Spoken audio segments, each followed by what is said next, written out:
ఇందులో బలవంతం ఏం లేదు, మీకు ఇష్టమైతేనే చెప్పుండి. కేసీఆర్ ఉన్నప్పుడే బాగుండే అనుకున్నటోళ్ళు చేయలేవట్టు. బలవంతం ఏం లేదు, మీ ఇష్టం. పక్కానా? పక్కా. అయితే మీకు ఒక బెస్ట్ ఉపాయం చెప్తా, కేసీఆర్ ఉన్నప్పుడే బాగుండేదని మీ ఫీలింగు. ఈయన వచ్చినాక చిల్లర మాటలు ఉద్దరే పనులు తప్ప ఏం అయితలేదు ఈయనతో. మీకు కనబడుతుంది, నాకు కూడా కనబడుతుంది. బెస్ట్ ఉపాయం చెప్తా మీకు.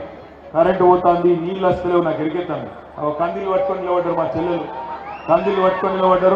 కరెంటు పోతున్నది. మరి పైన కూడా కందిలు పట్టుకొని అక్కడ కూడా నిలబడ్డారు మా చెల్లెలు. మళ్ళా కాంగ్రెస్ వచ్చింది, కరెంటు పోయింది, కందిలు కూడా వాపస్ వచ్చినాయి, ఇన్వర్టర్లు వాపస్, జనరేటర్లు వాపస్. అందుకే మీ అందరికీ బెస్ట్ ఉపాయం చెప్తా.